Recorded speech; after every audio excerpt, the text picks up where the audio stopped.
In episode 1 of Barry, you get introduced to Barry Berkman. He's a former U.S. Marine who is now a hitman from Cleveland.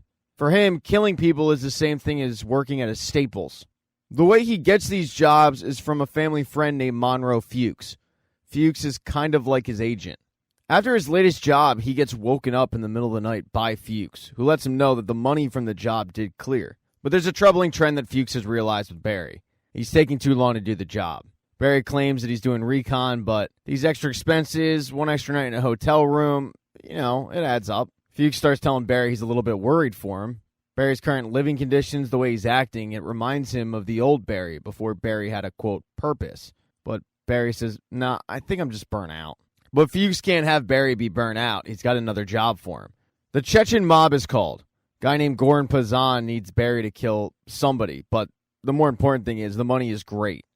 Fuchs lets him know that the flight for LA leaves in 4 hours, but it does leave from Ontario. He claims it's to cover Barry's tracks, but Barry knows that the real answer is it's just cheaper. About 10 hours later, Barry arrives in sunny LA. He heads over to meet Goran, but the first person he meets is Goran's second in command, a guy named NoHo Hank. And NoHo Hank is unlike any gangster you've ever met, mainly just because he has the sunniest disposition. Ho welcomes Barry into the house, escorts him through it, and heads to the back where Goran's waiting. Goran doesn't do much of the talking. It's pretty much all Hank. And Hank tells Barry that the mark is going to be a guy named Ryan Madison. He's a physical trainer who started working with Goran's wife and then proceeded to really work her, if you're catching what I'm saying here. He was having sex with Goran's wife. It ain't cool. You don't do that sort of thing. Now he's got to pay. That's why they called Barry.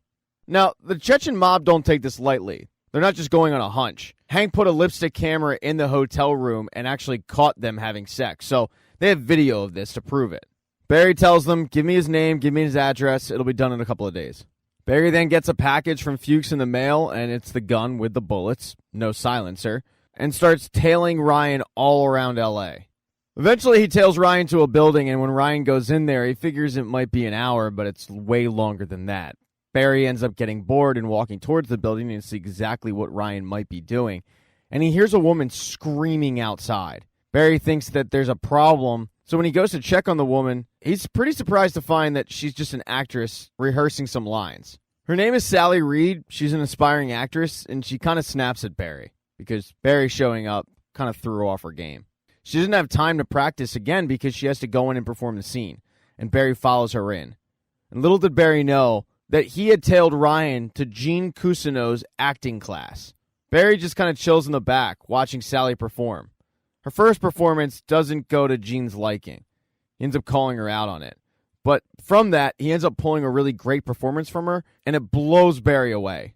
As the class is applauding Sally's performance, Barry hears a voice from behind him that asks, hey man, are you new to this class? And it's Ryan Madison. Ryan introduces himself and explains that his partner got a catering gig, so he needs somebody to fill in. He doesn't really let Barry answer because when Gene says, Ryan, you're up, Ryan just goes, yeah, I'm going to do the scene with this guy. Ryan performs a scene from True Romance, and Ryan's great. Barry's terrible. He reads his lines extremely fast, like he's just trying to get through it. But the scene was more for Ryan anyway, so no one really even notices. When the class applauds for Ryan at the very end, the applause is like a drug for Barry. His eyes get wide. Gene comes up on stage to evaluate Ryan, but he looks at Barry and says, who are you? And Barry introduces himself. Gene tells him that he's used up his one free class, and if he wants to be in the class, he better be there on Thursday to perform a monologue. Even though Barry really enjoyed going to the class, he doesn't really have plans on actually going through with it. As he's trying to leave, though, he gets stopped by Sally, who invites him out to a local bar called Residuals to hang out with the rest of the class. Barry's got nothing to do, so he says, why not? Barry gets introduced to everybody in the class. There's Nick, who's from Florida, Jermaine, who's from Denver, Antonio's from Puerto Rico, and he just booked a big gig on CSI as a dead body. Natalie is from LA, and Sasha, I don't know where Sasha's from. I'll make it up. You're not going to fact check it. She's from Walla Walla, Washington.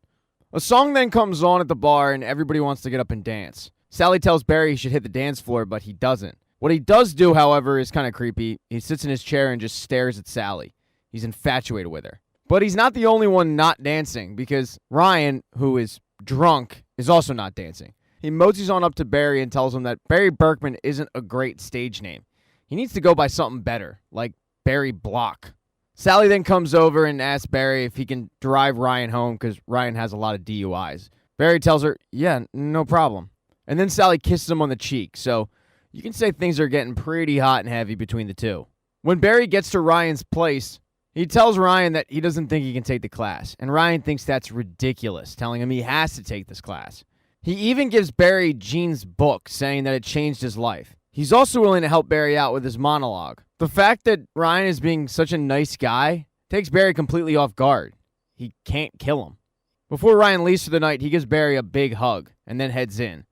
But Barry was completely unaware of the fact that he was being watched by the Chechen mob, and they saw that hug. They are very concerned.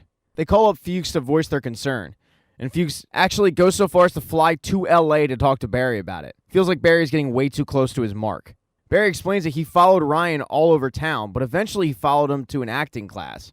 He then hung out with the class, and they made him feel really good about himself. Fuchs, however, can't understand why Barry hung out with the guy he's supposed to kill, and he didn't just kill him. But Barry couldn't kill him because he's focused on his purpose. He thinks acting could be it, and Fuchs knows it's not. Fuchs knows that his purpose is killing people. Now, it's not like Barry is completely delusional. He does realize that most actors don't make a living doing it, so he figures he can do both. He can act during the day and do hits for Fuchs at night. Fuchs has to sit him down, though, and explain to him that that's a risk not worth taking. You don't want to go to a hit and have the guy recognize you from a commercial. He explains to Barry that once he took this job, he kind of closed the door on being anything else. When Barry starts talking about how Ryan isn't a bad guy, Fuchs cuts him off and says, you gotta kill him. These Chechens are no joke. They're the scariest people I've ever dealt with. They're talking about taking you off this job, so get it done. Barry tells Fuchs that he understands, and the next day, while he heads to the acting class, he doesn't actually go in. He just tails Ryan. But he knows where Ryan lives, and he knows where Ryan hangs out, so it's not like he can't afford himself one distraction, and that distraction is Gene. When Gene walks out after everybody else left, Barry walks up to him and asks if he thinks that Barry has what it takes to be an actor. And Gene tells him, no. You are horrible. He actually goes so far as to tell Barry to go back to wherever he came from and do whatever he's good at because acting is not it. Barry nods and says, you want to know what I'm good at? Killing people. He goes into his life story about returning from Afghanistan, being depressed, and then a family friend who's like an uncle to him made him realize he had a purpose. The problem is, while this story is true, it's so absurd that Gene thinks it's a monologue. He's so blown away by the performance that he tells Barry, you're in. But you have to pay in cash and you have to pay up front. And that's not a problem for Barry whatsoever. Barry Berkman, who, by the way, is now going by Barry Block, is officially an actor. But he's also a hitman, so he has to do that job too. And he heads to Ryan's house, goes up to Ryan's car to kill him, but he finds Ryan already dead. He looks down the street and sees the Chechen mob. They got to him first. And now they're aiming their guns at Barry. Luckily for Barry, the gun is jamming, and Barry doesn't take too kindly to the fact that they're pointing guns at him. He warns them to put the guns down. All the while, NoHo Hank is banging on the roof for the guy to fix the gun and kill Barry. But by the time the Chechen does fix the gun, Barry unloads a clip into him. Barry gets rid of the gun and heads to a local diner to get some food.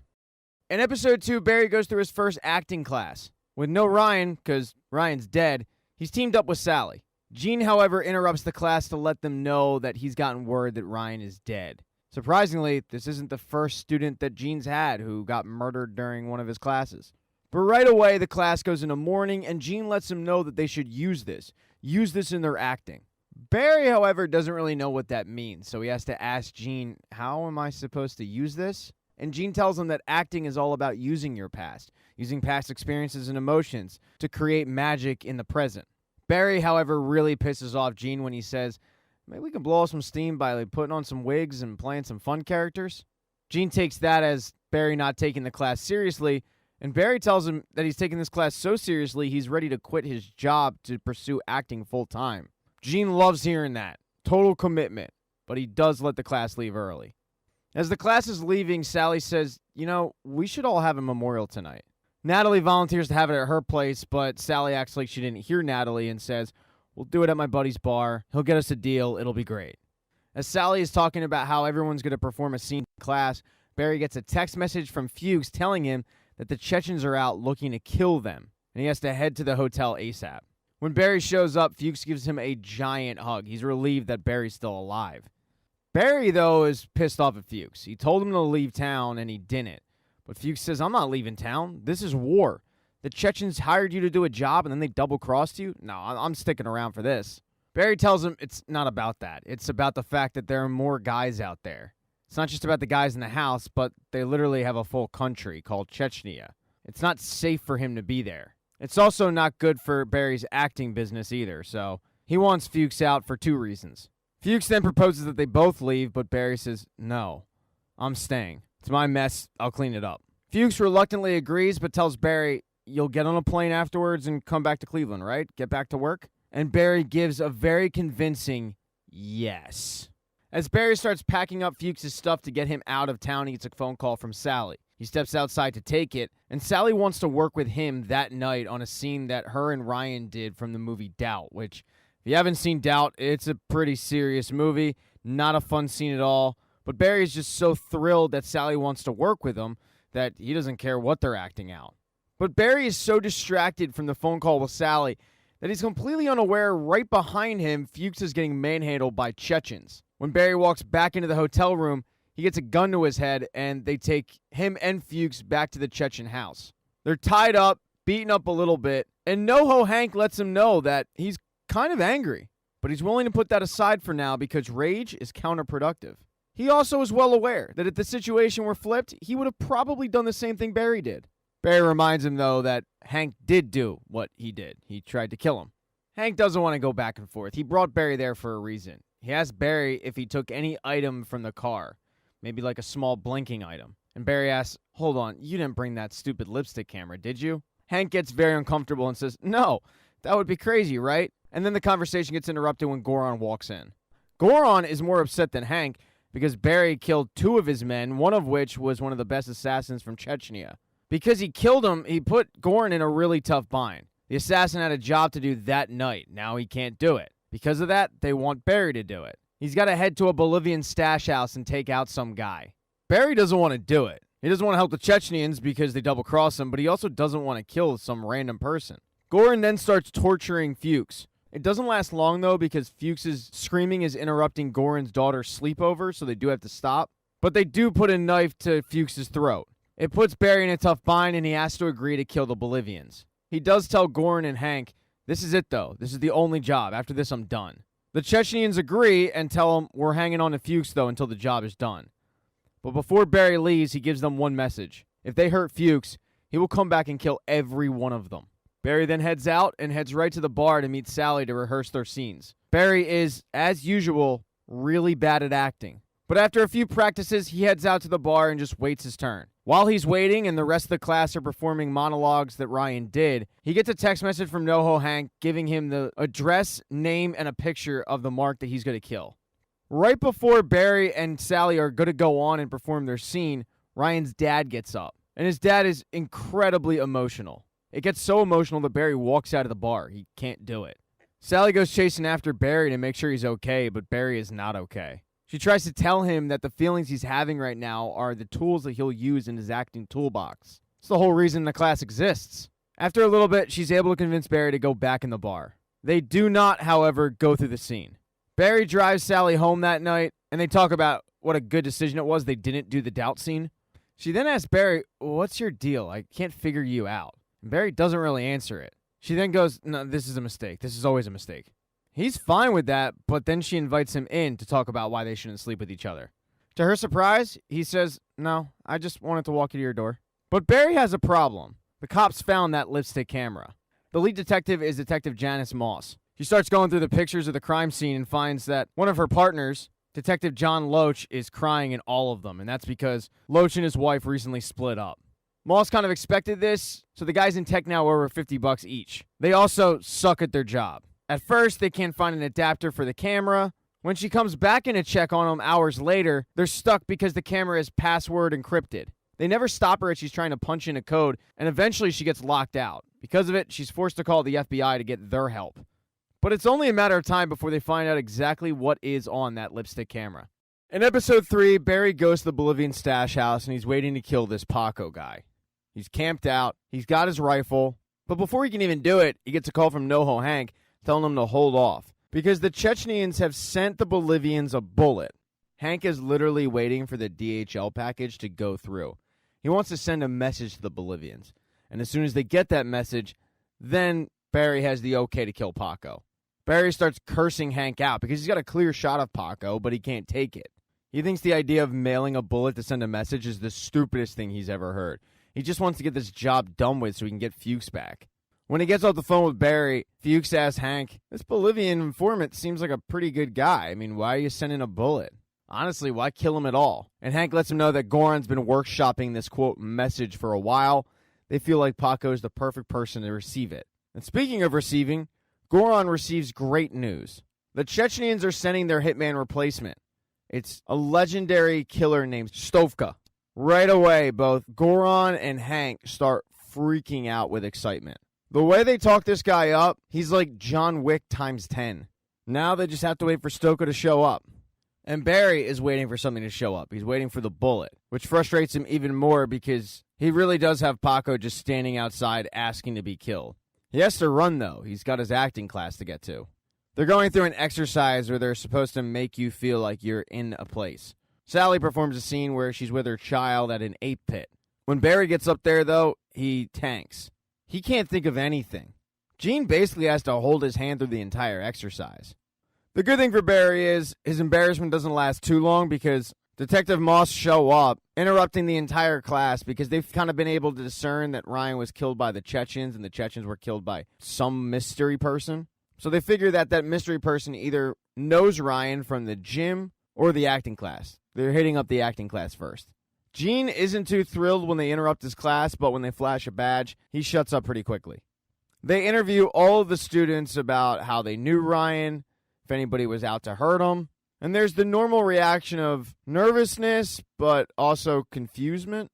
At the end of the day, Loesch and Moss don't really get any information. And that includes from Barry, because Barry barely knew him.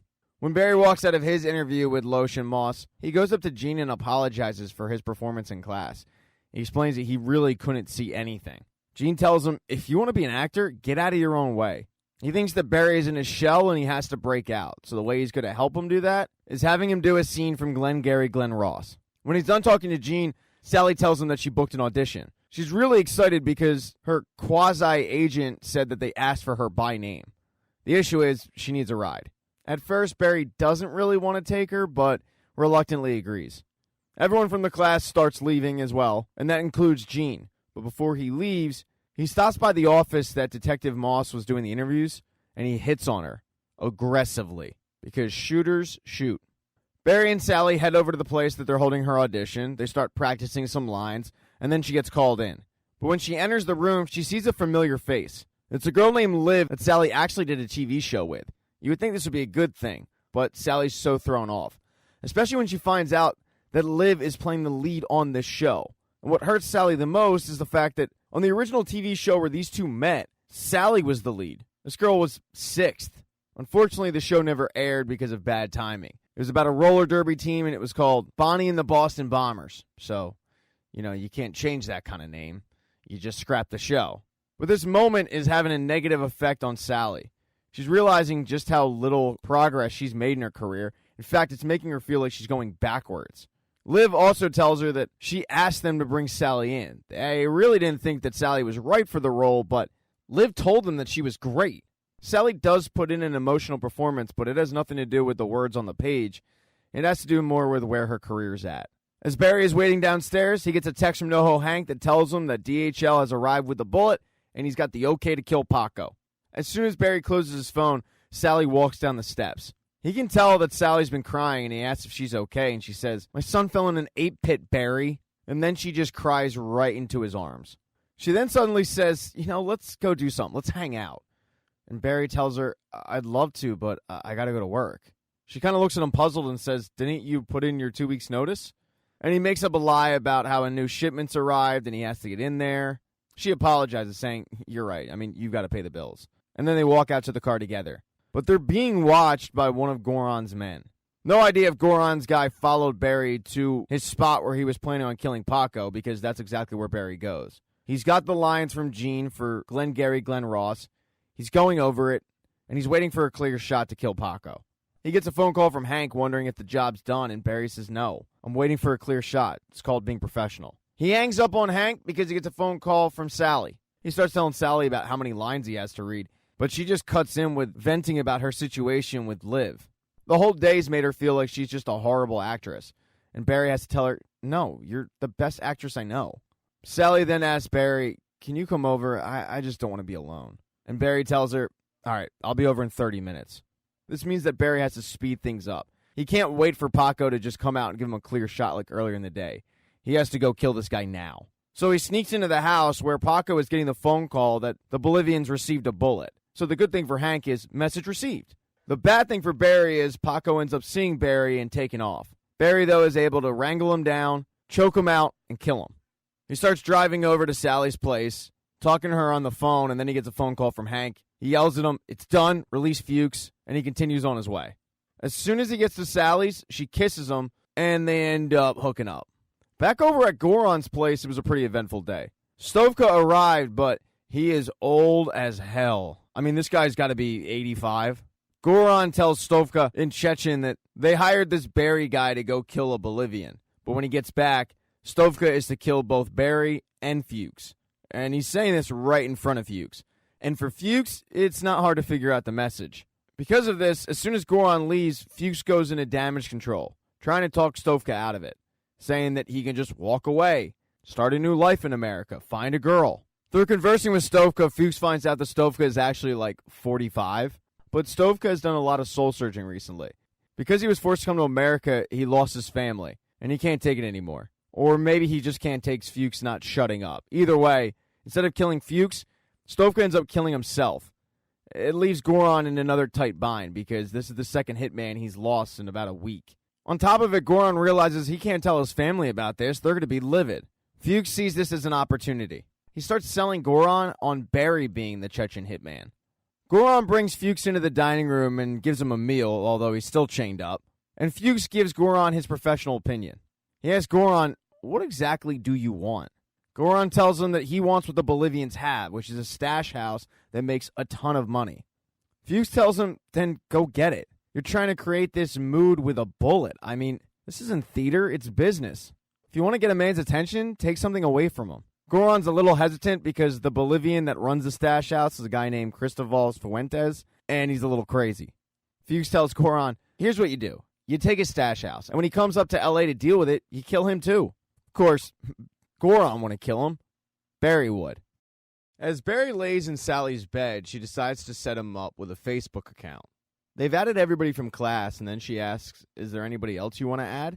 And he remembers a guy he served with named Chris Lucado. Sally finds him right away and adds him. Sally, though, has to get ready. She's got a big audition, so she kicks Barry out. With nowhere else to go, Barry heads to Fuchs' hotel, and Fuchs gives him the good news about their new job. Fuchs downplays the job, but when Barry opens the envelope and sees how many guys it is and how big the location is, he says, Fuchs, this isn't a job, it's a damn raid. Fuchs tells him, I know it's not a regular job, but Goran wants this stash house, and if he gets it, his profits go up, and he takes us along with him. He then distracts him with a wad of cash from the Paco hit. Barry asks him, so what, you're just going to stay in L.A. too? And Fuchs says, yeah, it's great. I mean, these guys were about to take us out, and how they can't take us out if they wanted to. You're welcome. Later that day, Barry heads to class. As he's sitting waiting for Gene to show up, he gets the alert that Chris, his former Marine buddy, has accepted his friend request. Chris even messages him and says, hey man, you in town? Let's get a drink. Barry messages him back, but most of the class is talking about Natalie's party she's having that night. She's bringing a buddy who just wrapped shooting Pinocchio. He played Pinocchio. Because of that, she doesn't want people bringing plus ones. You know, big star in the room. Gene shows up, and that quiets everybody up. Actually, they bust out in applause, but Gene starts the lesson, and it's Glengarry Glen Ross. He's given Barry quite the monologue. It's the coffee is for closers scene. But Barry bombs. Gene can't take it anymore. He actually has to stop and tell Barry how bad of a job he's doing. He asks Barry, do you want to be a doormat your entire life? Because that's all we've ever seen here. And I'm willing to bet it's no different out there. Gene is trying the same thing he tried on Sally a couple weeks ago. He's trying to rip a good performance out of Barry. We don't know if he gets it or not, but what we do know is, after class, Barry heads, finds Fuchs, curses him out, and tells him he's not doing it. He also tells him that he's going back to Ohio and Barry's staying in LA. Fuchs doesn't really seem too intimidated by the conversation, though. One person that wasn't in class that day was Sally because she had that audition. She had to skip class because she had to go meet with her quasi-agent. He's not her agent yet, but he does book her roles. As they're talking about the role she's going out for, he very seriously says, I get to this point with a lot of potential clients. I think to myself, do I want to sign them or do I want to fuck them? Sally doesn't know quite what to say. Eventually, she blurts out how she wants to keep it professional, and the guy actually gets a joke, although it didn't seem like a joke. Sally then heads off to the audition, but the employee at the production company has to pull her aside and say, hey, we just called your agent. He said he doesn't represent you. It's incredibly embarrassing for Sally. She has to walk out with her head held high, but she doesn't even get to audition for this role. She just heads to her car and bawls her eyes out. She'll at least be able to blow off some steam at the party that night. Barry is coming, and he's bringing her a gift. He noticed that her computer screen was cracked, so he bought her a new one. As he's driving over there, he starts daydreaming about his life with Sally together and how this could be a big moment in their relationship. This could be when she finally knew that he was the one, when he bought her a MacBook. He's also dressed pretty ridiculously. For whatever reason, he's carrying a satchel or a courier bag or whatever you want to call it, but he looks stupid. He saw it at J. Crew and the whole outfit was on the mannequin, so he said, I'll take it. As soon as he enters the party, Natalie comes up to him and says, Did you see? Did you see my friend Zach Burrows is here? And Zach was the one who played Pinocchio. He's also the one no one knows really who he is, but he is the biggest star at the party. People are globbing onto him. Barry asks her, how did you guys meet? And she says, well, there was like a special anonymous group for people and can't really talk about it, but yeah, so she's an addict. Barry then sees Sally and makes a beeline over to her. He asks how the audition went, and she lies and said it went great. She notices he's holding a laptop, and she says, what's up with that? And he hands it over to her. But it has the adverse effect of what he thought it would have. Instead of being touched, she's a little weirded out because that laptop is extremely expensive. And after all, they only slept with each other one time. She basically gives it back to him. Barry walks off to get a drink, but he checks his Facebook Messenger, and his buddy Chris had texted him saying he was getting beer with two Marines and if he wanted to join. Barry responded with, well, do you guys want to come to a party instead? Chris said yes, and Barry sent him the address. So Barry's standing in the party, waiting for his buddies to arrive. But one buddy of Barry's that he wasn't expecting does arrive, and it's Fuchs. Barry is so angry and taken off guard that Fuchs has invaded this part of his life. Fuchs is concerned with the fact that he was tailing Barry all day and Barry didn't notice, which is part of Barry's job. Barry tells Fuchs, you gotta leave. But Fuchs tells him, the thing that hurts the most is you lied to me. You're still going to that class. Barry, of course, admits that he is. At this point, jig's up. Fuchs tells him that he wants him to have that, but he also doesn't want him to screw up their thing. Fuchs can tell that he's making Barry extremely nervous, so he uses it as leverage, telling Barry, I wouldn't want to tell all these people who you really are after all, right? And he's able to bully Barry into taking the Bolivian stash house job. A little while later, his buddy Chris does show up. They catch up pretty quickly, but Natalie has an issue. It's not Chris, it's the two other Marines that he brought, because they're like two giant meatheads. They're acting like two 6-year-old boys. The problem is they're grown men and they're huge. Their names are Taylor and Vaughn. And they're ex-Marines, but they're also making Natalie completely uncomfortable. They're so intimidating that she doesn't want to tell them to leave, but she definitely wants them to leave. They continue to stay, drinking the free alcohol. And at one point, Taylor asks which one of the girls is Barry's, and Barry's points out, oh, no, my girlfriend's the blonde. But the blonde, a.k.a. Sally, is busy talking to Pinocchio. They're having an innocent enough conversation about how he got the role and what he was doing on set, yada, yada, yada. But to a couple of meatheads far away, it looks like this guy's hitting on Sally. So a drunk Barry walks up to him and says, hey, that's my girl. I don't think she wants you talking to her. Of course, Sally is not his girl, and Sally is pissed off by this. She ends up walking away, and when Barry chases after her, she says, what the hell was that? He tells her, I just didn't like the way you were talking to that guy. And she says, you didn't like the way I was talking to that guy? Who the hell asked you? We slept together one time. And what, now I'm your girl? Do not tell me what I am. And then she goes on a whole rant about how people tell her what she is, but they don't know what she is. He doesn't even have time to process the conversation because Natalie runs up to him and says, your friend's got to go. They're roughhousing so much that she can't take it anymore. But the bigger problem is they're roughhousing near Pinocchio. So Barry and his buddies get kicked out, but they're planning on hanging out later that night. Barry, who is drunk, pulls out the wad of cash that he has, and Taylor notices it. So he says, I'm going to ride with Barry. When Taylor and Barry get in the car, Taylor says, something's not right. You got all this from auto parts? You have that fancy computer, the new clothes, the nice car. And then he pulls out the Bolivian stash house envelope with all the information in it and tells Barry, whatever this is, I want in. So Barry had quite an interesting night, and he's not the only one. His acting coach did as well. Jean wanted to see Detective Moss again, so he called her up saying he had inside information, but the only way she could get it was to meet him for dinner.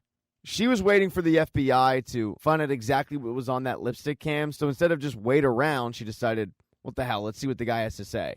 They meet for what is unequivocally known as a date, and the information that Jean has isn't that good. Moss tries to leave, but Jean calls her out and says, where are you going? What are you rushing back to? He starts making the case that whatever Moss would be rushing back to isn't as good as what she's got right in front of her, so she decides to stay. And the truth is, she ends up having a really good time. Before, she would roll her eyes at Jean, but now she's oddly attracted to him. Although she snapped out of that trance when her phone goes off, telling her that the FBI was able to find out what was on that lipstick cam. Jean asks her, do you want to do this again next week? And at first she says no because she's investigating the murder of one of his students, but when she leaves, it seems like they're planning on meeting again. Moss heads back to the office to find out what was on that cam, and there's Barry shooting the Chechens, but the thing is, you can't make out his face. But even though they can't make out his face, Moss knows that the profile on the screen is definitely recognizable to somebody out there. In episode 5, Taylor has been blowing up Barry's phone about the mission. Barry, though, doesn't know if he wants to go into business with Taylor. He has to do some background check on him. And by background check, I mean he has to go and talk to Chris, because Chris is the one who introduced the two. He goes and meets with Chris, along with Chris's family, at an amusement park, and asks what's the deal with Taylor. Chris tells him that he honestly doesn't really know. He met Taylor in a program that helps vets reacclimate to society, but Taylor got kicked out. Barry asks him if he's a solid guy, and Chris says yeah. He then proceeds to tell a story about how Taylor broke a guy's jaw all because he spilled a drink on Chris's leg. Later on, when Barry is asked to take a family photo, Chris asks him not to tell his wife that he was hanging out with Taylor because she's not a fan. So there are red flags all over this dude. After hanging out with Chris, he heads over to the acting class, where roles are being assigned for the annual Shakespeare showcase. Barry hangs back because he wants to talk to Sally. He's been trying to get in touch with her, but she hasn't responded. He starts apologizing for his behavior, but she's being super short with him. He asks her if he can take her to dinner, and she says, yeah, no, totally, or we could not speak to each other for a couple of days. Or even like a month or two, we could reset that way. Because I feel like you have some toxic masculinity issues that you need to work out. Until then, we probably shouldn't interact so much or like at all. But she's going to have to interact with Barry because she finds out that they're scene partners together. Sally didn't get the role that she thinks she should have gotten, which is Lady Macbeth, and that does not make her happy. Jean then comes outside and alerts the class that there's somebody there to talk to him about Ryan's murder. Detective Moss has come by with a picture of the assailant. Problem is, the picture sucks and no one can make out exactly who he is. For now, it's the best thing that they have. At the end of striking out, she has to speak with Eric, Jermaine, and Barry in private because those are the only guys in the class that match the perp's description. She asks Barry where he served in the Marines and for his alibi that night. Barry tells her that he had dinner with a guy named Frank Ewing, and then after that, the two went and had drinks with a guy named Ramon Diaz. When Detective Moss goes and checks these alibis, both are Fuchs. He has a briefcase full of cell phones that he answers with duct tape around it that tells him exactly who the phone is for. So when he answers the Frank Ewing one, he acts like this guy named Frank Ewing, and when he answers the Ramon Diaz one, he throws on an accent. He really should be the one in the acting class because he nails it. Detective Moss buys all of it and lets Barry go on his way. After Barry's alibi checks out, him and Fuchs head over to talk to the Chechens because the police visited Goran after all the guys that were killed were Goran's associates. They asked Goran if he recognized the voice in the lipstick camera, and of course he does. He knows it's Hank's, but he doesn't give Hank up. He is, however, pissed off at Hank for what he did. He also feels like this is a terrible time to do the Bolivian stash house hit. Barry agrees. Fuchs does not.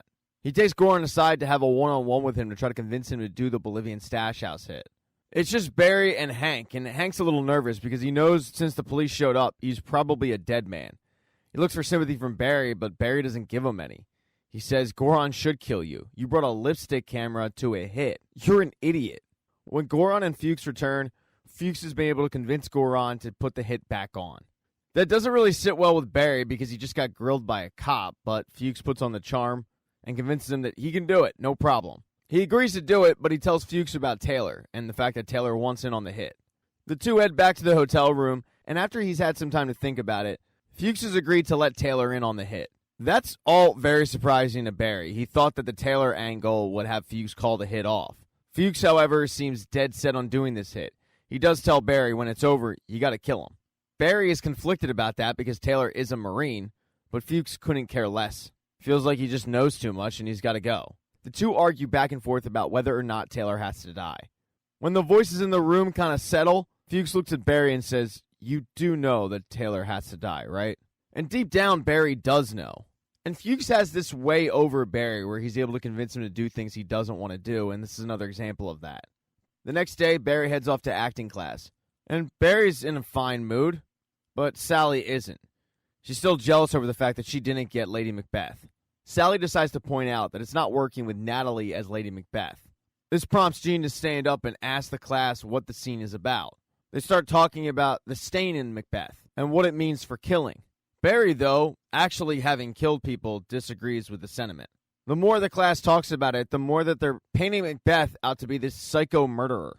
And the more that Barry listens to it, the more he feels like it's his relationship with Fuchs. Fuchs being Lady Macbeth, him being Macbeth. They all think that Macbeth is going to be messed up for life, and Barry just doesn't. The more the class mansplains to Barry, I actually don't know if you can mansplain to a man, but you get my rift, about Macbeth, the more that he disagrees. Sally finally says, oh my god, are we really debating the morality of murder? Macbeth is a murderer. And Barry kind of snaps, saying, well, then I guess so am I. I mean, I've killed people. What, should I just go blow my brains out? I mean, there's no hope for me, right? All because I was ordered to kill somebody and I did it? That doesn't make me a psycho. Sasha says, no, Barry, none of us are saying that. None of us said you were a psycho. But Barry cuts her off and screams, you all just said that. It's exactly what you said. And it's really easy for you guys to sit here and weigh in on some stuff that you don't know about, but it's not true. Jean has to step in and have everybody just take a breath and take a break.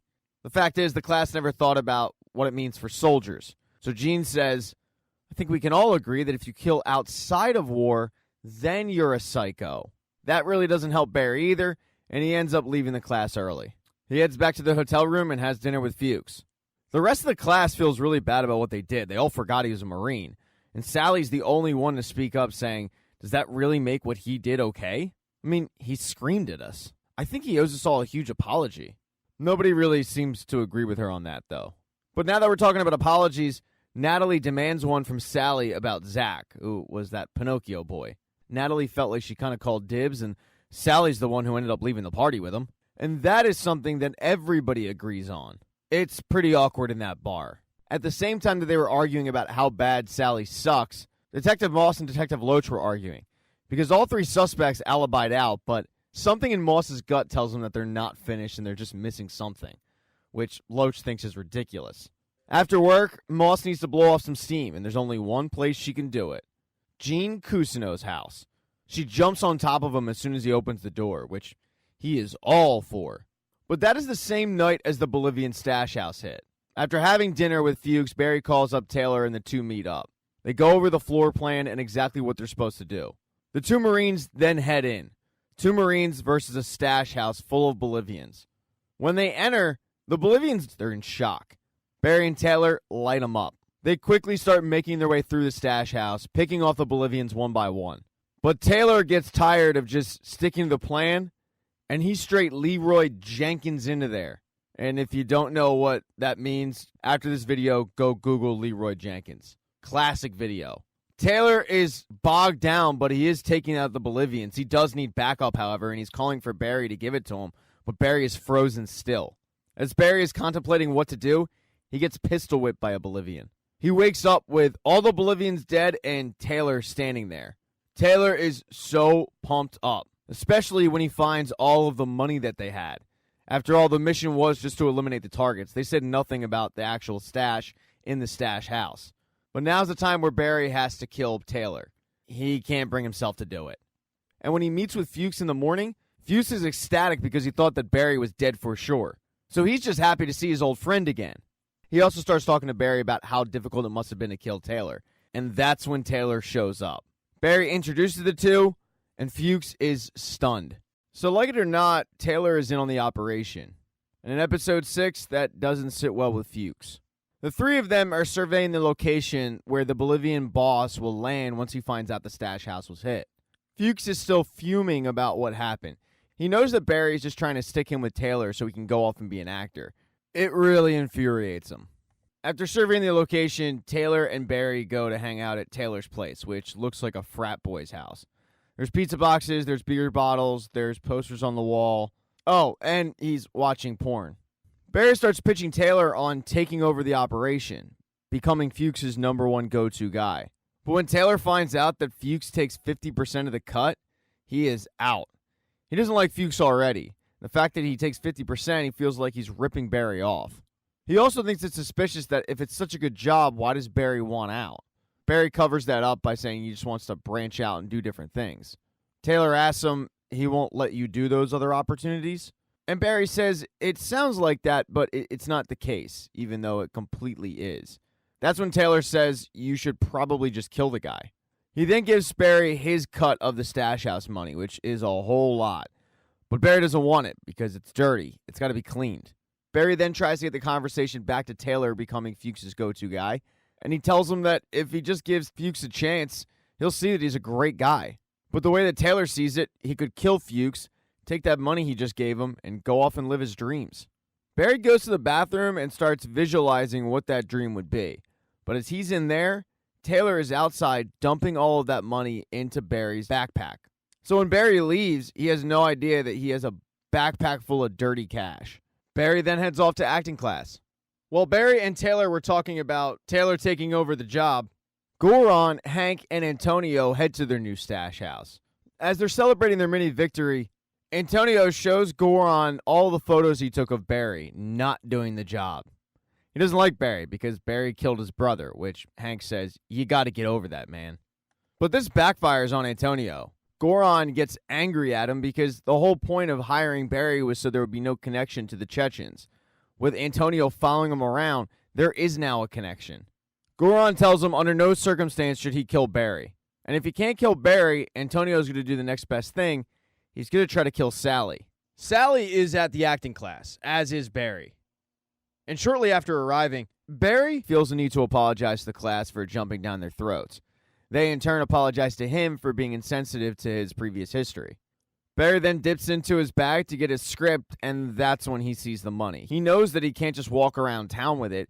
He's got to do something with it. So he runs to the bathroom, and he stashes all of it in the ceiling. But he's got to do it fast because he has to get back on stage to practice Macbeth. He's struggling. He's got a lot on his mind, and he's just not doing the job. This prompts Gene to get up and start doing an exercise where Barry says something to Sally, and Sally says something back to Barry. It's the same exact words, but they're saying it differently. And the phrase that Barry decides to use is, I love you, which annoys Sally. Gene can't pick up on the fact that this isn't just a normal statement by Barry. These two have a history. Barry completes the class, is heading home, and checks his voicemails, where he's got 2 voicemails, one from Fuchs and one from Taylor. Taylor's asking Barry if he's killed Fuchs yet. Fuchs is asking Barry if he's killed Taylor yet.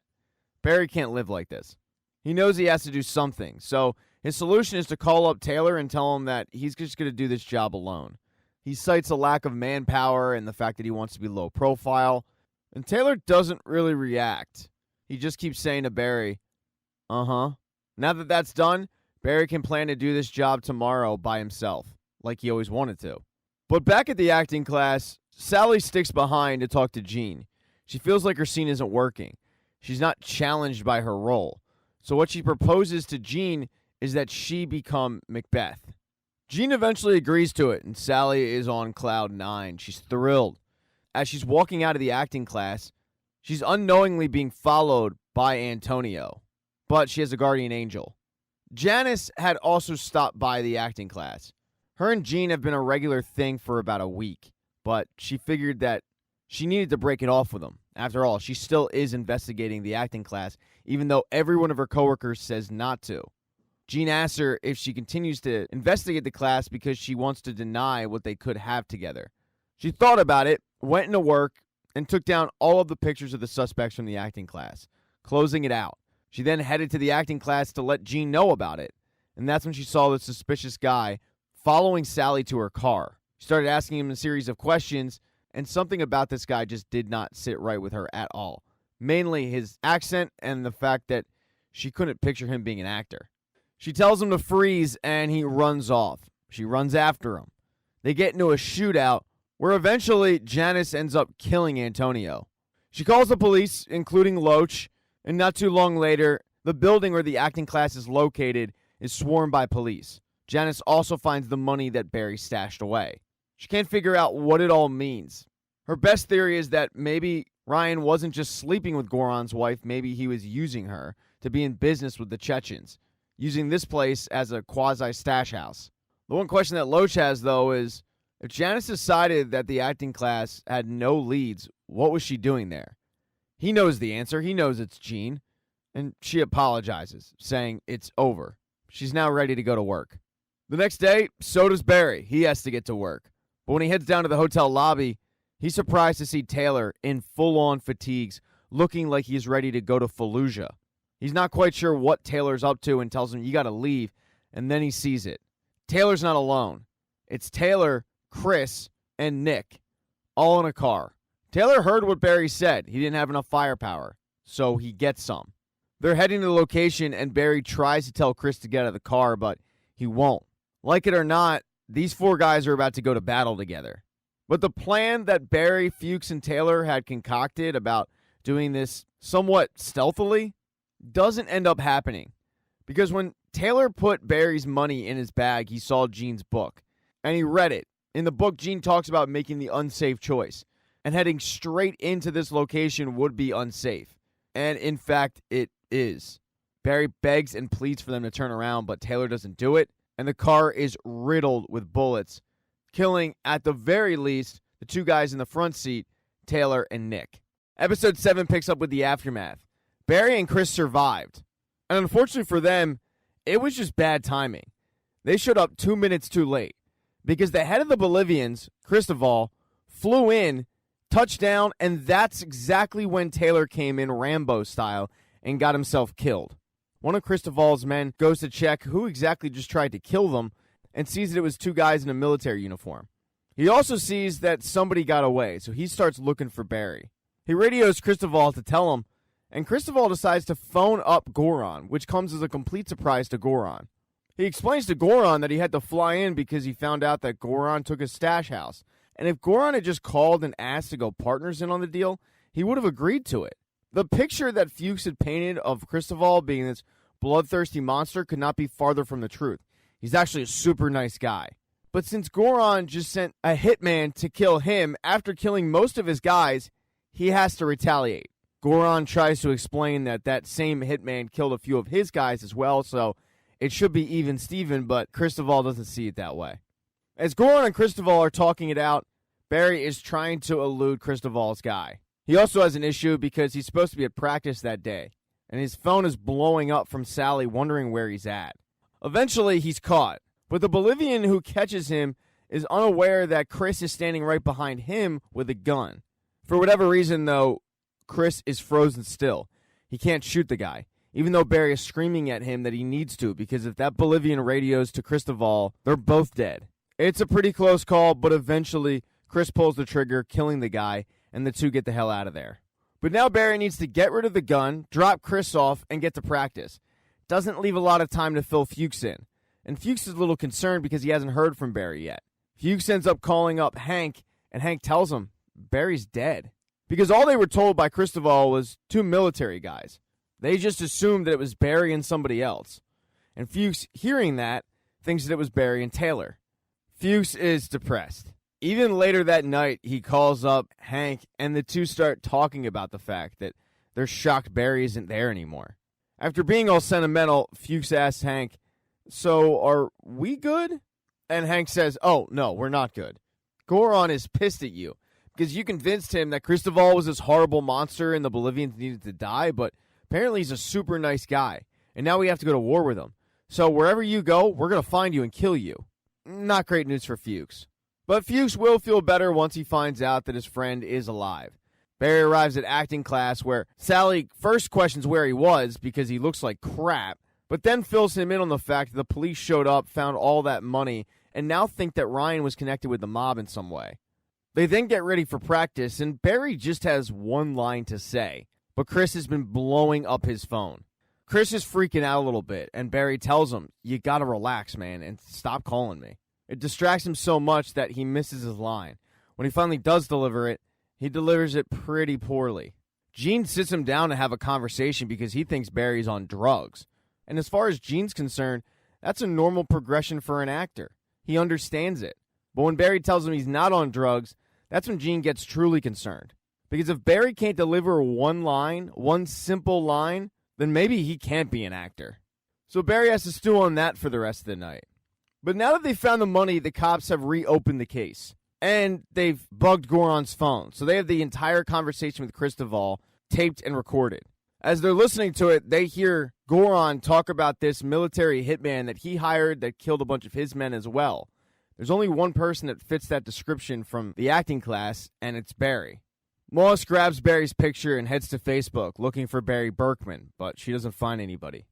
And that's when Loach comes over and lets her know that police found a vehicle all shot up near an airstrip. 2 dead bodies, both military. Moss is convinced that one of them is going to be Barry, but Loach says, no, it's not. They're able to ID Taylor first, so they head on over to his place to search it around. It's at his apartment that they find a bag full of cash, just like the bag full of cash they found at the theater. It's the same exact amount, too, which leads them to believe that they split it. As far as Loach is concerned, Taylor and Ryan must have been working together. Moss isn't ready to jump into that conclusion because they need a connection, and then she finds it. It's Gene's acting book, where when you open it up, the first page says Ryan Madison. That is the connection that they needed. Even though he doesn't know it, this is a huge break for Barry. But he's still got a major issue. The next day, Chris continues to blow up his phone, so finally he meets with Chris. And Chris tells him, I never killed anybody, man. I was never in it like that. I was logistics. He starts blaming Barry for even making him do that in the first place, and eventually he says, we gotta go to the cops. Barry looks at him like he's crazy and says, we're not going to the cops, man. What do you think I do for a living? This is it. And the people that I work for, they won't just come after you. They'll come after your family as well. Chris asks, what if I just turn myself in? But Barry reminds him, we're linked, man. Facebook, they'll put it all together. They'll find out about me. They'll find out about Fuchs. They'll find out about the acting class. Everybody will be dead. And Chris yells, well, I don't care about that. I killed a guy. You might be cool with that, but I'm not. I got a wife and a kid. And my wife, she knew. She knew there was something wrong, Barry. I told her I was going to the gym, but it's only a matter of time before I get back and she starts grilling me and I come clean. I'm going to the cops. I'm telling them everything. And Barry at first says, why did you say that? But then he screams, why did you say that? Because now Barry knows he has to kill Chris. And Chris knows it too. He knows he messed up. He tries to backpedal, telling Barry that he actually told his wife he was going to meet Barry, thinking maybe that would help. But it doesn't. Barry pulls out a gun, shoots Chris, and leaves the body, making it look like Chris committed suicide. He then heads over to the acting class where they have their big Shakespeare performance, and they're doing this in front of a bunch of talent scouts. Well, at least one talent scout that Sally invited. Barry's really in no rush, which is going to screw with Sally's performance if he doesn't arrive. Believe it or not, that one line is a big line. So Sally's freaking out a little bit, and no one's willing to help her because Sally's, some would say driven, I would say a bitch. But luckily for her, Barry arrives just in the nick of time, although he is not in the right headspace at all. He keeps thinking about Chris and his family. Right before they go out there, Sally explains the agent that's out there. He used to be Emma Stone's agent before she got too big and fired him. Sally wants that for herself. She wants to be so big that she can fire that guy. But before that happens, she has to get hired by him. This is her chance. Sally gets out there, starts performing Macbeth, but backstage, Barry is freaking out. He can't shake it. The idea of Chris's wife getting the phone call that he's dead, and he knows that it's because of him. It's one thing to kill people you don't know, but he had to kill somebody he did know. When it comes time to deliver the line, Barry comes out, bawling his eyes out, and says, "My lord, the queen is dead." And he's really emotional about it. It draws out a great performance from Sally, one that gets noticed by the agent. It also gets noticed by Gene. When they're done, Gene goes to the back to see where Barry is and finds him, congratulating him on an unbelievable performance. He doesn't know where it came from. He doesn't know if Barry can get it again. And that's when Barry screams and punches a picture, busting his hand up pretty good. Gene realizes that whatever place Barry was in on the stage, he's currently still in, so he gets the hell out of there pretty quickly. Eventually, Barry collects himself, going to try to find Sally, where he sees the tail end of a conversation between Sally and the agent, with the agent telling Sally, "Call my office, we'll get a meeting scheduled." And Sally is on cloud 9. She starts thanking Barry for giving her that performance, because that performance led to her getting this meeting with the agent. She tells Barry, "Tonight, you were a real actor. So whatever you did to get in this space, this is your new routine. This worked for you." Of course, Sally has no idea that in order to get to that space, Barry had to kill one of his friends. And in the season finale, Barry heads back to the hotel and goes to see Fuchs, and Fuchs is thrilled to see him because he thought he was dead. Barry doesn't feel the same way. He grabs the money and puts it in a bag and says, "I'm taking this, it's mine." And when Fuchs tries to stop him, Barry lays him out and leaves. Fuchs heads to go visit Goron to let him know that Barry's alive. But before he can get to Goron, he sees Hank first. In the living room, they have all of these guys ready to go to war, and Hank tells them that everybody's kind of on edge because of the Bolivian thing.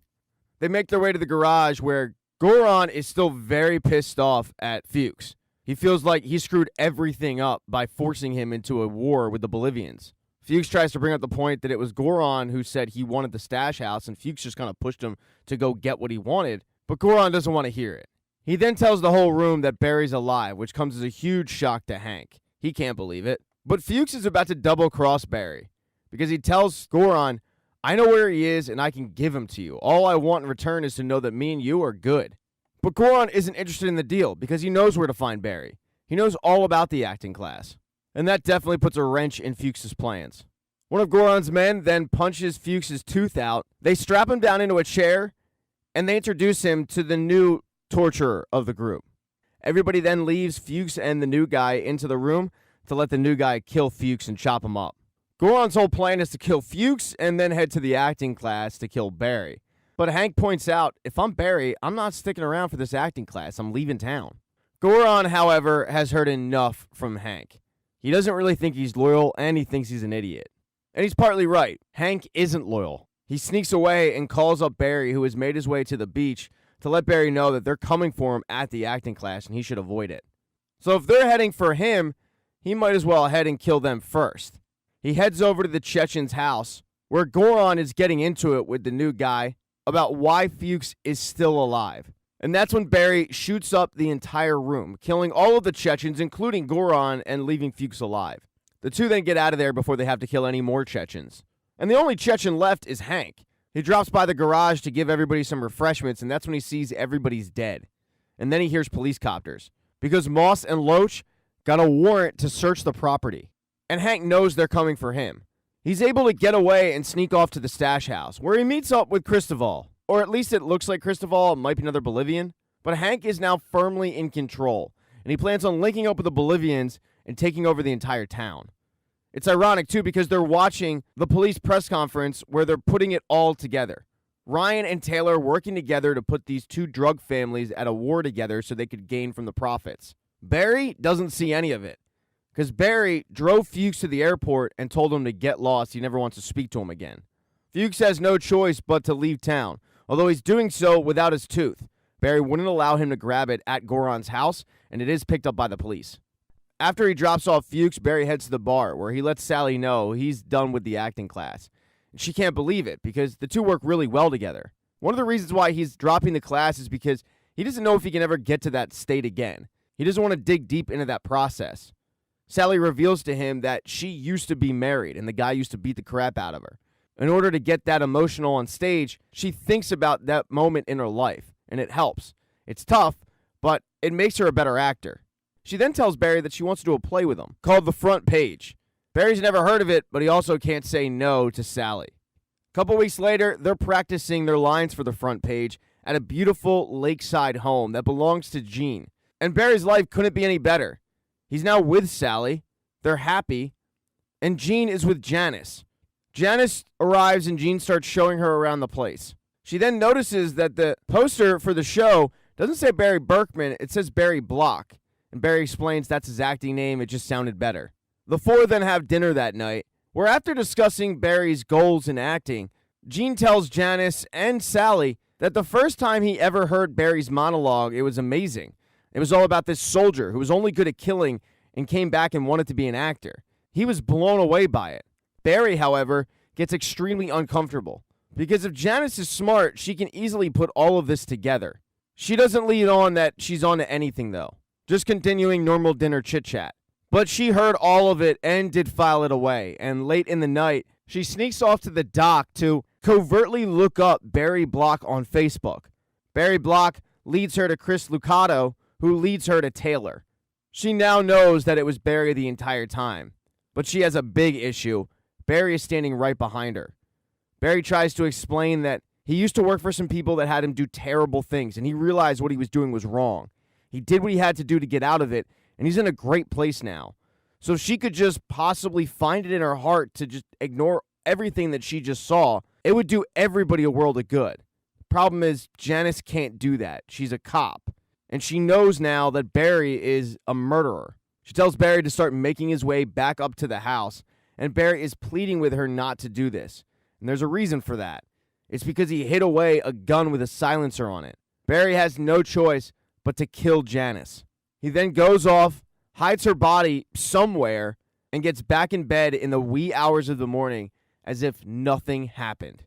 Barry Season 2 picks up right after the events of Barry's unraveling in Season 1. He was forced to kill his army friend Chris, along with Detective Janice Moss. He had feared that his friend Chris was going to rat him out, so he killed him. And also, Janice Moss, she was on him throughout the whole season. She had a feeling it was him. She had an inkling it was him. That's why she didn't want to get into a relationship with Gene.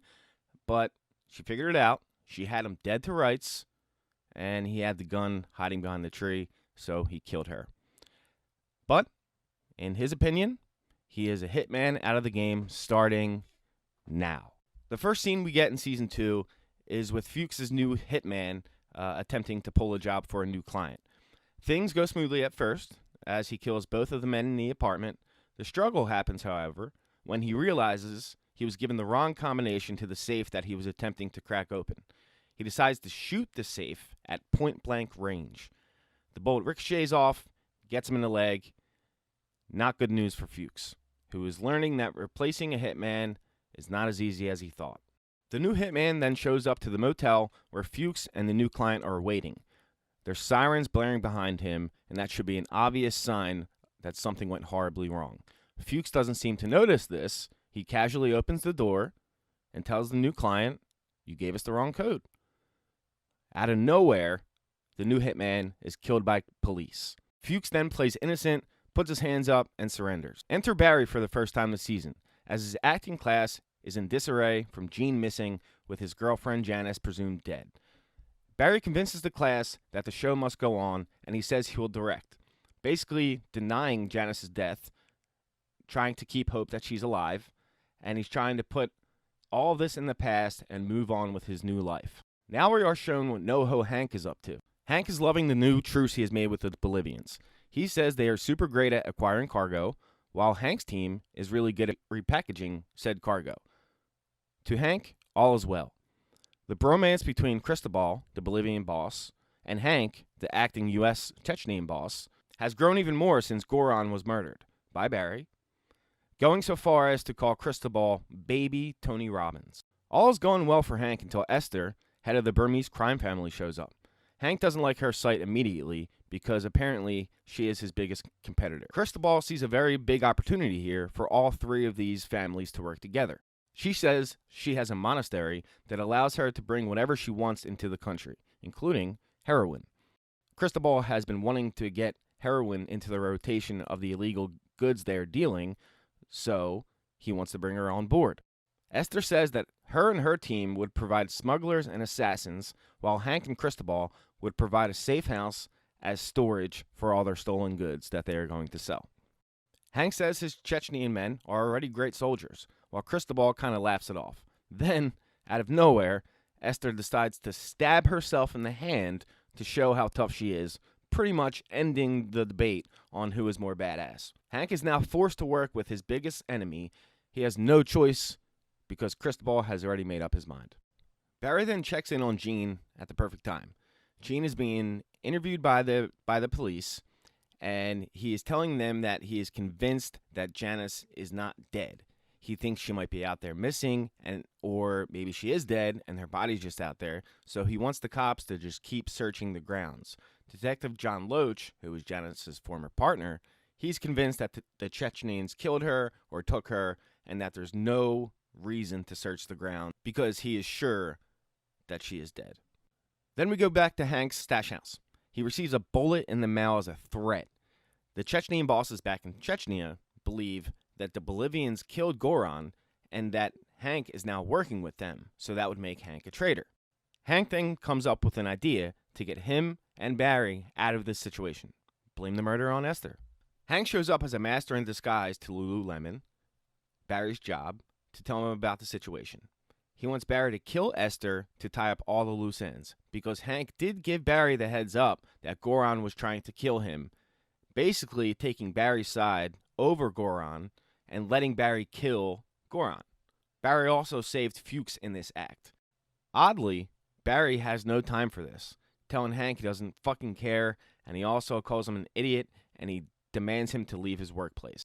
We then see Fuchs being questioned by police, and they also get DNA from a Coke can that he was sipping, saying that he has no problem complying with the law. Back to the acting class.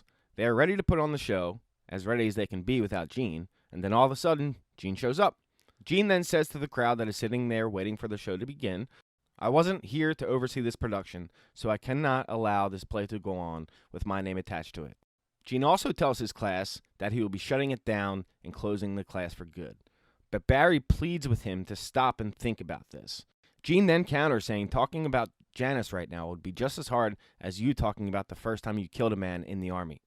Within seconds, Barry starts recalling this moment. He starts setting up the scene of the first time he killed someone in battle.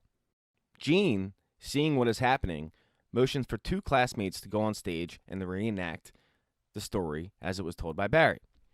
Although Barry does hide how he really felt after killing 3 men with a sniper from 700 yards out. He feels like he belongs, and he loves the feeling. Whereas he's trying to let Gene and his classmates know that he regretted it, and he was acting as if he was a broken man right then and there. Gene is inspired by this, and he agrees to let the class keep going, and tells the class he will see them all tomorrow. As the class exits, Sally walks over to Barry to show her appreciation for him saving the class, but rejects his request to hang out, putting her schedule first, typical Sally. She does assure him, however, that she will find the time to squeeze it in. Hank is then seen waiting by his car in the parking lot, right in plain view of the entire acting class. This moment makes Barry immediately angry as he charges over to Hank, but this is not the fun-loving Hank we know. He's gone in this moment. He demands Barry kill Esther, or he will tell the Chechnyans who actually killed Goran, and then says the Chechnyan mob will kill him and anyone else he loves. This really shocks Barry to his core. I'm sure Barry had regretted his earlier meeting with Hank, thinking that he could have done this a better way. But here we are. Hank then ends the conversation by saying, "Don't fuck with me, Barry. It's not polite." And then he drives off listening to pop music. Remember the Coke can? Well, it turns out the DNA matched the tooth that they found in the garage Goran was murdered in. The tooth belongs to Fuchs. Detective May, John's new partner, tells John that Fuchs is from Cleveland. She then leaves the room. John then has a moment of clarity, thinking back to all the times that Janice was suspicious of Barry. Now he is starting to think the shadowy image they received of the suspect, the only evidence they have of the suspect, looks a lot more like Barry than he initially thought. Episode 2 opens with Hank taking Barry to Esther's monastery. He wants to show him the operation to show him what he's up against. He explains how her crew applies for religious asylum, and that's how they can fly under the radar and bring in the drugs and money and equipment and everything they need, and that's how they go under the radar, and that's how her operation works, which is why Cristobal wants to work with her. Barry kind of says this is very smart, actually, and you can tell Hank is jealous right away as he pulls out a picture of them looking happy on the phone. And basically for Hank, the whole thing is just so Esther dies so he can be best friends with Cristobal again. He then shows him the bullet that the Bolivians gave him, and he tells Barry he wants her to kill her with this bullet specifically, and then to retrieve the bullet, then send the bullet back to the Bolivians so that Hank can be cleared from this mess. Barry questions how this is possible, and then Hank says, well, why don't you get a heavy book behind her and then shoot her in the head, catch the bullet, there you go. Barry says this isn't really how bullets work, but Hank really wants this hit to be known that it was from him. So either way, he wants him to kill him with this bullet. Barry then looks right at Hank and he says, am I evil? Hank pauses for a moment and says, absolutely. Do I not tell you enough? You are like the most evil guy I know. Well, while funny, this isn't the answer that Barry is looking for. The entire theme in this episode is that Barry is struggling with the fact that he is still a killer, and he wants to get past this and live his life with Sally.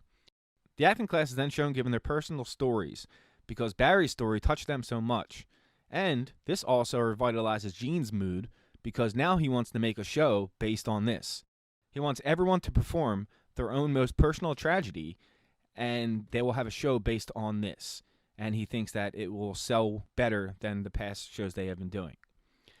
Instead of going, Sally stands up and leaves because she has to go and see her agent. The next scene, we see Barry talking to Gene, trying to talk him out of doing his Afghanistan story. Again, the theme of this episode. He doesn't want to be involved with murder anymore. So then Gene says no, but then Barry says, well, what if I do the story about meeting you? Gene is instantly interested, so at first he goes along with this. Back to Sally. They are showing the reel of her most recent shots. She doesn't like anything she sees because she thinks she could be doing more at this point in her career. Her agents try to calm her down and say that good parts come with time. Even Jennifer Lawrence didn't make it big right away. Detective Joe then travels to Cleveland to question Fuchs about the tooth they found in the garage where Goran was killed. Fuchs immediately comes up with a story saying he spent a night with a girl and she must have taken it, and he was thinking about calling the cops about this. Obviously, Detective Joe does not like this story, and he tells him, look, I don't care about Goran either. I just want to know who killed my partner. Basically offering him a plea deal right then and there. As long as he helps him catch the killer of Janice, he will let him go for everything else. Barry then heads home and gets a special bullet ready to kill Esther with. Looking depressed that he has to go through with this again. Same theme. Gene then changes his mind on Barry changing his story and insists he does the Afghanistan story, no ifs, ands, or buts. Next scene, we get the confrontation with Barry and the Burmese family. Barry walks up to the door, and he could have easily shot Esther dead right then and there. He has a sudden flashback to Afghanistan, and then a sudden flashback to Sally, saying she will never be with a violent man ever again. This breaks Barry in this moment. He is unable to go through with the hit. He backs out, slowly walks away, and then unknowingly walks into a room full of the Burmese crime family members. Everyone looks kind of confused in the moment.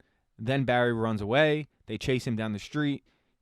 Barry gets in his car. They take shots out of his car, causing Barry's car to swerve and crash, and then he gets out and runs away. In the final scene, Fuchs is waiting for him outside of his home, acting wildly suspicious the entire time. He then frantically asks Barry if he killed a cop, promising if he did, he could help him make it go away. Then Barry keeps his mouth shut, he doesn't like the situation, and tells Fuchs to leave. In the final shot, we see Fuchs from Joe's security footage trying to get Barry to confess. Fuchs has officially turned. Episode 3 kicks off with Hank having a dream about Thomas Friedman, who Cristobal mentioned in Episode 1 as he was trying to convince Hank to work with Esther. Cristobal mentioned Friedman's McDonald's theory. The more rational explanation of this phenomenon is that countries with McDonald's in them tend to be more economically developed and open to trade. Hank tells Friedman that you are bad at writing and nobody likes you. Hank then wakes up with the book on his chest as a henchman walks in and says Cristobal needs to talk to you right now. Hank eagerly gets out of bed and goes up to Cristobal, hoping while asking if something happened to Esther. Hank's plan backfired because he turns around and sees Esther standing right there. Cristobal then offers the safe house as a sanctuary for her crew. Hank and his men are forced to go stay in a storage unit. Now we pop in on Barry and Sally writing their stories. Both are struggling at the time. Barry is still struggling with the fact that he is lying to his classmates. He deletes a hilarious sentence, "The first time I killed someone was the best day of my life," and then frantically hits the delete button. Sally then tries to calm him, saying writing about her ex has been therapeutic. She's writing about how her ex was abusive, particularly when she stood up to him and left. Barry is just finding out about this and didn't know that she had an abusive ex-boyfriend. He worriedly asks, "He choked you?" He is not okay with this. Gene then goes to visit his son, trying to repair the relationship still. He offers his son a key to his cabin. Neither are okay with the idea of staying at the house that Gene's girlfriend was killed. His son says, "I don't want the cabin where your girlfriend was murdered. That's sick." At least Gene and his son are on somewhat of speaking terms. Back to Barry's apartment, where Sally is talking to her friend Beth about writing a scene about Sam. They are talking about the night she left specifically, but her friend has a way different memory of what happened. She says, "I remember you showing up to my house with welts on your neck, and then we went, he was sleeping on his couch, we got your stuff, and we got out of there." Sally then says, "No, don't you remember I said, you want to choke me, you coward? Well, choke on this. I'm out of here." Her friend does not seem to remember this. Back to Barry, who is now in his room, trying to change his story from the first time he took a life to the first time he saved a life. This is the common theme throughout the first 3 episodes. He is still having a hard time dealing with his past as he tries to move forward. He's having flashbacks about the war, and all of a sudden, a bullet goes right by his face and into the wall. He seems very confused by this. He hurries up and goes and grabs his guns hiding under his bed and looks out the window and sees Hank along with another member of the Chechnyan mob. Barry ends up shooting Hank's partner and then quickly scurries out of the house to go and stop the situation before it gets worse. He could have killed Hank right in this moment. Hank even tells him to. He says, "Listen, I'm dead anyway." Barry decides not to because of their past relationship that they had. Barry even seems more mad at Hank for doing this while Sally was in the apartment than the fact that he actually tried to get Barry killed. Barry then tells Hank, "I cannot work for you anymore. I do not want to do this." Hank pleads with him to do something. He then says, "Just find another hitman." Hank comes back with, "What do you want me to do? Go to the John Wick Hotel?" He's trying to tell Barry that it's not easy finding someone as good as Barry is at doing his job. Barry then comes up with a compromise. He says he will train the Chechnyans, but will no longer do hits for Hank. Hank gets very excited by this because he can then go back to being 50-50 partners with Cristobal. Barry even says, "Why not take it all for yourself?" Hank then starts dancing, saying 50-50 with Cristobal. All he wants is Esther out of the picture as soon as possible. Barry then runs back into his house and tries to clean up the room before Sally comes back in and notices. There are bullets in the wall and a lot of feathers everywhere from pillows getting hit by bullets. Sally walks in before he finishes cleaning, but she doesn't even notice anything. She's so wrapped up in the conversation she just had with Beth that she doesn't even notice. She's asking Barry to help her with her writer's block, as she just tried to help him. The two actually have a lot in common in this moment, as they are both telling untruths about their stories. Sally didn't really stand up for herself like she claims, and Barry enjoyed the killing, which is why he's trying to change the scene to the time he saved a life, not took a life. We get to the scene where Barry is training Hank's army. No one knows what they're doing, and Hank says, "How long until we're a good army? 2 to 3 hours?" One person in particular in Hank's crew that actually has a bit of talent. He's hitting shots, and he looks like he can be a good assassin. Back to the acting class. Sally and Gene both want Barry to play Sally's abusive ex, Sam. Barry does not like this idea. He keeps thinking about the moment where Sally said she will never be with an aggressive man ever again. He is really struggling with the idea of being violent towards Sally. He's already so pissed off at the fact that she was in an abusive relationship in the past. He is then pushed too hard by Gene and Sally to do the scene, screams "fuck off," and runs out. Sally chases after Barry and tries to apologize for pushing him too hard into something that he does not want to do. All of a sudden, Sam, her abusive ex-boyfriend, shows up and says hello. Suddenly, Barry looks like he wouldn't mind killing again after all. Episode 4 picks up with Barry, Sally, and Sam all out to dinner. Barry seems very uncomfortable in this moment, sitting across from the man who has physically harmed the woman that he is in love with. Sally is being very cordial to Sam, and Sam is acting like Mr. Nice Guy. Sam eventually pays for the dinner, and the scene switches to the acting class. At the acting class, Barry confronts Sally for being polite to Sam at the dinner. He points out to the script saying that she never wants to see him again. But at dinner, she was being overly nice and even thanked Sam for paying. At first, Sally says she was just being nice, but then she has a breakdown. She admits that she never stood up to Sam and that her scene is basically bullshit. He left, but she never stood up for herself like she writes. She then says she should change her play, but Barry comforts her and gives her the confidence to do the play, saying that it is okay to have secrets. Back to Fuchs' hotel. John is lining the room with wires in an attempt to catch Barry admitting to a crime. Barry calls Fuchs, asking for a new movie to rip off for his scene, saying Braveheart was too popular. John asks Fuchs to have Barry come over to the hotel to speak in person. Quick check-in on Gene and his son. His son dropped off strawberries for Gene, showing a huge improvement in their relationship. Gene is beyond happy here in this moment. Sally is then seen practicing her lines for her upcoming scene. As Barry watches on, he catches Sam spying on Sally when she specifically asked him not to watch this scene. Sam then flees the studio. Barry follows him out. He tells him never to come back. The two go back and forth, but right before Sam drives off, he tells Barry to not forget that he had her first when she was tight. This puts Barry into a fit of rage. Sam then calls Sally, asking her to come to his hotel so he can give her a present, as he is leaving LA tonight. She agrees, but she does not feel comfortable. At the same time, we see Barry burst into his apartment and leave quickly with a gun. He then hops in his car to go visit Sam. Sam has Sally come up to his hotel room, making her more uncomfortable than she already is. Sam then gives Sally a playbill from high school and compliments her on the performance and her most recent success. He is basically trying to butter her up here so that she will not go through with her play. He fears that this will bash his name and his family will hate him for it. She says she's still going to do the play, but she can change his name.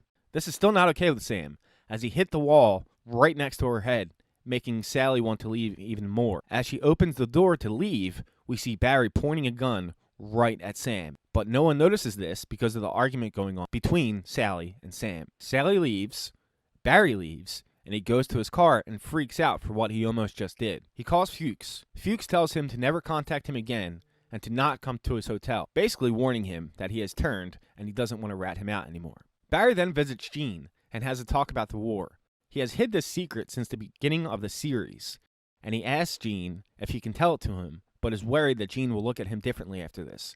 Gene tells him that he can trust him. Barry goes on to tell him the story of when his Marine buddy Arthur got shot in the face.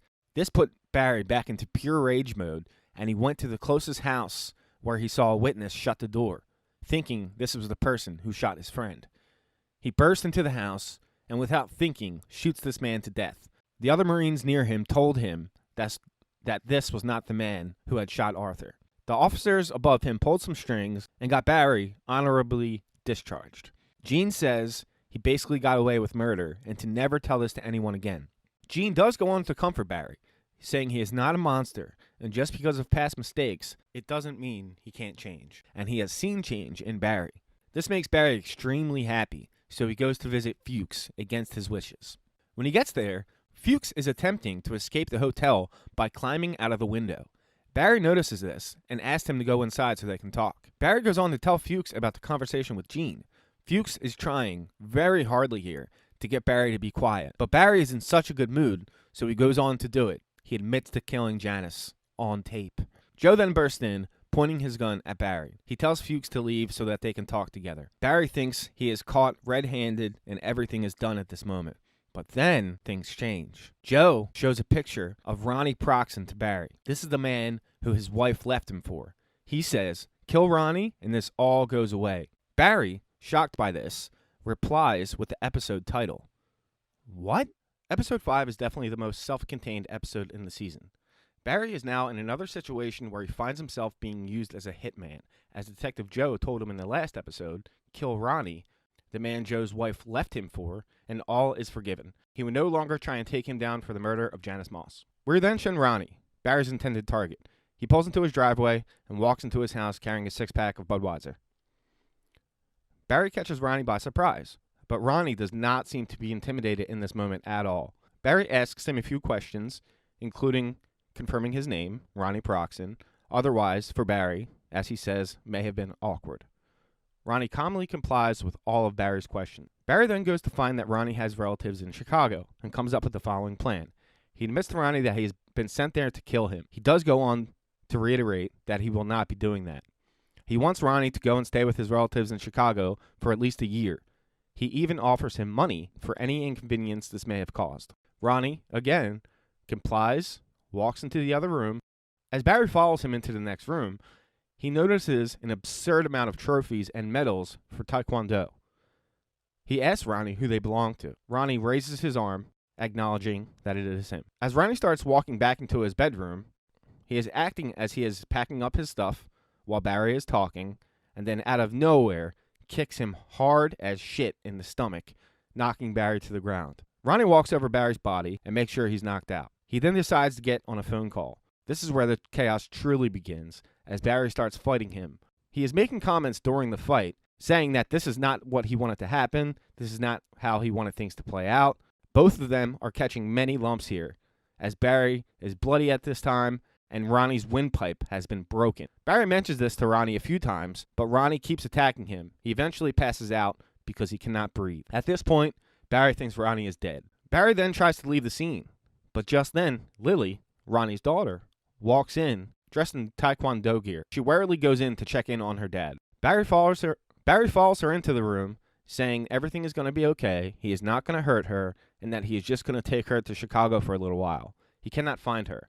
He sees that the window is open and fears she may have fled the scene. Then, Barry starts hearing a sound. He turns around to see Lily in a crouched position, ready for battle. He says he mistook her growls for a dog. Lily attacks Barry and hurts him badly, as Barry does not want to fight her. He ends up getting stabbed a few times. Then, out of sadness, Lily runs away and does a couple flips through her neighbor's yard. Barry goes back to Fuchs, saying he needs to go to the hospital. Fuchs refuses and takes him to a drugstore to get some stitches. As he is stitching Barry up, he gets the news about Lily, that she is still alive. This causes Fuchs to go into a frantic state, driving around looking for her. They find her sitting out front of her house. Fuchs tries to talk to her, but then she climbs up on a tree and hops on the roof and crouches down. Fuchs and Barry both agree at this point that she is not human. It is now nighttime, and Barry wakes up from a nap. At this point, he has been stitched up, to the best of Fuchs' ability anyway. Then, Lily lands on the roof of the car. As the two share screams and speed down the block, they suddenly slam on the brakes. They don't know where she is, and then suddenly, she is in the backseat of the car and latches her teeth on Fuchs' cheeks. She holds him here for a moment, and then releases and runs away, leaving a gaping gash on Fuchs. Now it is Barry's turn to go into the store and to purchase items for Fuchs to help his wounds. Who does he find inside? Ronnie. He is also trying to get items to heal himself. Ronnie, still not doing well, with a broken windpipe, attacks Barry in the store. Barry doesn't fight back at first, and he keeps mentioning the Chicago deal, hoping that everything can go peacefully. Eventually, he has to fight back because he's getting hit too many times. They both end up on the floor. Ronnie stands over Barry with the intentions of landing another blow. Then, he is shot in the face by Detective Loach, the one who came up with this entire plan. Loach then starts accusing that Barry is pointing a gun at him, looking for any excuse to kill Barry. Barry notices what's going on, so he starts to back out. Then, rising up once more, is Ronnie. He catches Loach with one of the most fierce roundhouses in the history of roundhouse kicks, knocking him to the ground. The cops come in and shoot and kill Ronnie. Then they check on Detective Joe, realizing he has been killed by this kick. Barry then escapes the fray, walking out of the back. He goes to Fuchs, waiting in his car. He realizes at this moment that if he gets into the car with Fuchs, he will be back in bed with him, leading to more murders, which is exactly what Barry does not want. As the episode fades to black. Episode 6 opens with Detective John's coworkers going over what happened in the grocery store that ended in John's untimely death. Fuchs and Barry are in a public space talking about what's next. Barry wants to go back to the acting class, while Fuchs wants to continue working with Hank, since the Janet issue has now solved itself. Barry tells Fuchs he is done with him. As Fuchs gets this message, he asks Barry how Gene will feel knowing Barry murdered his girlfriend. The two separate while insulting each other. Barry then finishes up his training for Hank and co. Hank asks if he thinks they are ready as he watches on. Barry notices one of Hank's men actually knows what he is doing, and he's looking pretty good. Barry then says they are as ready as they ever will be. The Chechenians then thank him and send him off. Before he leaves, the one man that has been doing very well tells Barry, "I have a purpose now, and you gave me that." The acting class then continues training for their show. Sally tells Barry that she rewrote her scene because she feels like she needs to tell the truth. Barry supports her. Then the two go inside and do the scene read in front of the class. She feels like she's being judged, so she leaves. Barry then asks Gene if he can skip doing his scene and put his effort into helping Sally do her scene. Gene agrees, since now he knows Barry got away with killing someone while he was a Marine. Fuchs then shows up at Gene's cabin. He follows tire tracks and gets very excited, thinking he's going to get some evidence to use against Barry. The tire tracks then run out, and Fuchs hits a dead end. Barry and Sally practice their scene together. To get in the right mindset, Barry channels what Gene has been preaching to him for a while now, to use real life and use real moments in his acting. The moment that he decides to use to become Sally's ex-boyfriend, Sam, was the two worst moments of his life. The first one was when he was a Marine and he got away with killing someone, as we just mentioned, and the second one was when he killed Gene's girlfriend, Janice. He was really done with killing at this time, and he did not want to have to go through with that, but he had to. So he uses both of these moments to fuel his acting performance. The scene is captivating as Barry reaches new heights in his acting pedigree. Gene pulls him over to the side and compliments him on the performance. Barry doesn't know how to take this, since he funneled the moment that he killed Gene's girlfriend to make this performance better. Back to Fuchs. He clumsily stumbles around and falls down the side of the hill. When he gets himself together, he notices a sewage drain. He walks over to it, and he thinks he can find something in there. So he decides to walk over to the other side. He finds Janice's car, hidden. Hank is then prepping to go out and use the new training to kill Esther, but the plan is foiled by Esther. Her and Cristobal are waiting around the corner as they attempt to go to the monastery and take out the Burmese family. Cristobal said he is very disappointed as one of his men knocks out Hank. We then see Gene dining alone, looking very upset. He motions a cheers in honor of Janice, as it seems he is finally putting her to rest in his mind. But just then, the camera pans over and we see Fuchs looking on, ready to engage in his next target to use to get back at Barry. Episode 7 opens with Sally having a meeting with her agent Lindsay as she is offered a leading role. Lindsay was at her performance at the acting class and witnessed her scene with Barry. Barry is waiting in the lobby where he meets Michael, Lindsay's boss. He's instantly offered an audition in a movie because Lindsay vouched for his acting. Sally is jealous on the way home because Barry is already moving faster than her at her agency. Gene is filled in on the audition for Barry, and he gets nervous about how many lines he has. Hank and his men are then showed tied up as they are loaded onto a school bus. Hank is trying to talk his way out of this, but Cristobal just watches as they are loaded on. Sally is then offered a role in a TV show, but passes because of the subject matter. Her agency is furious, and she leaves the meeting threatening to leave the agency altogether, saying maybe this isn't a good fit. Barry and Gene practice his lines, and Gene is floored at how important the character is to the role, no matter how silly it sounds. Sally admits to Barry that she is jealous of this opportunity to land a movie role, and tells him that if he does happen to land the job, it will make her 100 times more insane, because she has never read with a director before, as Barry is about to do. Hank and his crew are driven to the middle of nowhere. They are surrounded by Esther and the Burmese family as they pour gasoline all over the bus ready to light it on fire. Meyerbeck, the man who Barry was impressed with, starts breaking everyone out of their chains and escapes the bus to kill one of Esther's men. They continue to all break free and leave the bus as Hank keeps jabbing on with apologies, prepping for death. Led by Meyerbeck, all of Hank's crew escape and nearly kill Esther themselves, but she is able to flee. Hank is the sole person left in the bus as it catches fire, and he is pulled to safety. Meyerbeck then kills the traitor and seemingly takes the leadership role over Hank. Sally has a meeting with Lindsay. She pulled some strings and got her class a 400-seat theater for the production. Barry is waiting on his audition. Gene is not there yet, and then calls him and tells him that a private detective found him and told him he can help find Janice. This private detective is just Fuchs. He then gets on the phone and threatens Barry, right before he reads for the movie. Barry tanks his audition and leaves to chase after Fuchs before anything happens to Gene. Fuchs walks Gene right to the site where Janice is hidden. Points at a tree, hoping Gene will notice the car on his own, And sure enough, he does. Fuchs then uses Jean's phone to call the cops. He acts as Jean on the phone and admits to killing Janice as Jean, trying to pin the murder on Mr. Kusnow. While Barry is racing to get to the scene, he pulls Jean to the trunk, opens it up, and reveals Janice's dead body. Fuchs then moves behind Jean, putting a gun to his head. The 8th and final episode of the season opens with Barry frantically going to the site where Janice was buried in an attempt to save Jean from harm. Fuchs does not pull the trigger, but he does whisper something to Jean before taking off. We won't find out what he said until the end of the episode. Barry gets to the scene and sees Fuchs fleeing, but he does find Jean in one piece, sobbing about finding Janice's body. Barry is then being questioned by police about how he found the car so quickly, the car that they could not find after scouring the woods. He says he heard a lot of sounds, and it led him to Mr. Kusnow, who is now the prime suspect, not Barry. Hank and his crew took over Esther's stash house, but Hank's bosses call him and tell him they are coming to replace him. Hank calls Barry for help, but he refuses. The acting class is now practicing for their show in their new 400-seat theater they were given. Everyone keeps commenting of how big it is. Jean is nowhere in sight, Sally is losing her mind, and Barry doesn't know what to do. Jean is then arrested for the murder of Janice Moss, which makes Barry even more upset. Hank's men are then prepping for a raid, with Maribek leading the way. Then Fuchs shows up, saying he needs an army.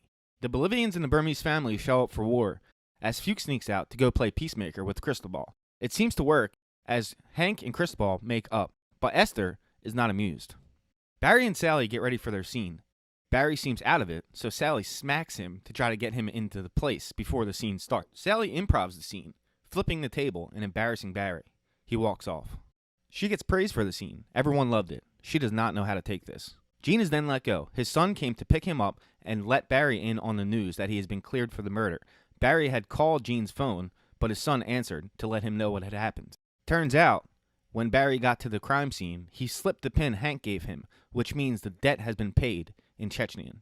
He pinned the murder on them. Barry gets a text from a confused Hank, still not okay with the situation as Barry storms in. Barry shoots Esther in the head, and then the chaos ensues. It's Barry versus the Bolivians, the Chechenians, and the Burmese family, but all he wants is Fuchs dead. Maribek hides Fuchs, not knowing who is after him. Barry continues his onslaught, going room to room, taking out anyone who stands in his way. Maribek then gets into position to shoot whoever comes through the door, but then he sees Barry. This makes him stall.